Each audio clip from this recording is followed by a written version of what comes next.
Saya mau menegaskan posisi saya sebagai kuasa hukum. Ada. Kuasa hukum dari satu organisasi masyarakat adat. Masyarakat adat ini melihat bahwa begini nih, ada saham 10% untuk Papua. 10% itu udah ada perdasinya, peraturan daerah provinsi. Yang mana provinsi itu 3%. Sisa 7%. 7% ini masyarakat adat dan juga banyak orang di Mimika tanya, ini kemudian saham itu jadi punya siapa? Justru dalam semangat supaya tidak ada korupsi, ada hilang sahamnya, didoronglah kepada di tingkat kabupaten. Di tingkat kabupaten kita desak supaya Pemda mengeluarkan perda di level kabupaten untuk mengatur yang 7% itu 3 atau 4 untuk Kabupaten Mimika, 3%-nya itu untuk daerah terdampak dan juga untuk masyarakat adat. Nah, jadi dari 3% itu atau 4% mana perdanya? Jadi yang saya datang itu ketemu Pak Lambok tadi, orangnya duduk di persidangan. Jadi dihubungi saya jam 5 pagi, kemudian sekitar jam 8, jam 9, Jody yang sering disebut itu hubungin saya, bro ke kantor aja, kurang lebih kayak gitu. Ke kantornya saya jelaskan legal pendapat hukum saya, yang ujungnya itu mengatakan, nih yang 7% belum ada perdanya nih. Pak Lamboknya bilang, wah bener nih Pak Haris penjelasannya. Nah makanya saya bilang sama Pak Lambok, nah saya balikin ini ke Pak Menko, bantulah kumpulin itu pejabat-pejabat daerah untuk keluarkan perda ini. Seperti itu. Tapi dalam konteks Dan sidang sebenarnya ini menjadi pertanyaan besar. Kenapa jaksa mengalihkan isu dari pokok perkara YouTube menuju hubungan pribadi dia dengan Pak Luhut dan hubungan pekerjaan yang lain?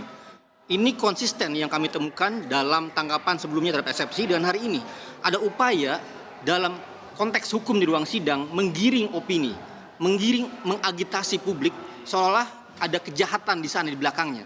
Dan itu ada motif. Dan itu sangat keliru. Selain dia mengaburkan fakta, faktanya nggak begitu, karena dia sangat sedikit dikeluarkan faktanya. Yang kedua, tidak ada urusan dengan perkara ini. Kalau jaksa berniat mencari perkara yang benar, berniat membuka perkara yang tepat, maka fokuslah pada ucapan. Ucapan yang Fathia dan Haris sampaikan dalam YouTube-nya. Galilah di situ. Di mana tadi unsur kerugiannya? Yang kerugiannya ternyata sekarang diakui tidak ada kerugian materi, berbeda dengan keterangan di saat BAP. Terus keterangan yang penjahat ternyata nggak ada dia melihat. Artinya apa? Satu, ada peristiwa di mana yang kita lihat ya, dia tidak melihat utuh video itu, dia di briefing. Yang kedua, ada peristiwa yang didakwakan tapi tidak ada disampaikan oleh dia dalam komplain-komplainnya. Yang ketiga, ada peristiwa di mana ada banyak transaksi, komunikasi, perjanjian yang dilakukan oleh pihak-pihak yang mungkin di bawahnya. Tadi kami sampaikan bukti-bukti itu yang dia nggak tahu. Artinya apa? Artinya selama ini dia juga disembunyikan fakta-faktanya. Fakta-fakta itu kami temukan. Fakta-fakta itu kami sampaikan dalam penelitian. Jadi ada perbedaan kemudian kenyataan antara yang seharusnya dan yang dia dapatkan informasinya. Artinya apa? Ada briefing yang disembunyikan dari Pak Luhut. Dan itu tentu mengenai nama dia, dan dalam penelitian kita angkat gitu. Tapi bahwa kemudian video ini sengaja dimunculkan setelah proses negosiasi itu tidak mencapai kesepakatan? Ada hubungannya. Sorry, yang saham itu saya tegaskan itu bukan mengada-ngada mintanya ya. Itu adalah realisasi dari head of agreement antara pemerintah Indonesia yang ditandatangani oleh Kemenkeu bersama kementerian yang lain dengan FCX ya, Freeport. Di situ ditegaskan soal tadi yang 10, 7, 3 kayak gitu. Jadi itu bukan ngada-ngada, itu perjanjian pemerintah. Buka aja sendiri di Google head of agreement-nya. Jadi dan nggak dibantah juga. Jadi itu nggak ada kaitannya dengan ini. Nah, itu pekerjaan yang belum selesai itu sampai hari ini. Pemerintah tugas Pak Luhut dulu saat Kita itu nggak dibayar harusnya. pemerintah. Kasihan, harusnya masyarakat ditanya tuh. Mereka karena harusnya sampai sekarang nggak dikasih tuh dividen dari Freeport.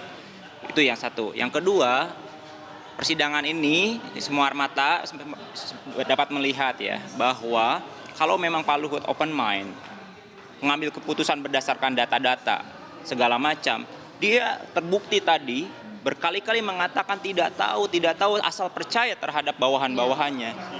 Dia tidak memiliki mekanisme untuk melakukan audit, recheck, well informed terhadap apa yang dituduhkan. Sehingga kemudian dia menganggap bahwa tuduhan yang dibicarakan itu bohong. Padahal transaksi-transaksi, bukti-bukti yang melibatkan perusahaan dia, Toba Sejahtera dengan Westwich Mining, terbuka dalam persidangan ini. Dibuka dalam bukti-bukti. Dan ketika dikonfirmasi, Luhut tidak tahu terhadap hal tersebut. Itu menunjukkan apa? Harusnya dia tahu. Dia mengontrol karena dia adalah beneficial ownership terhadap perusahaan itu. Pemilik sahamnya, kayak gitu. Jadi saya sih menghimbau kepada Pak Luhut, kalau memang seorang gentleman, open mind, buka fakta itu, kayak gitu, dan koreksi. Jangan-jangan ada sistem yang salah di bawahnya yang kemudian dia terprovokasi. Saya menghormati, saya mengafirmasi bahwa ada niat baik dari beliau.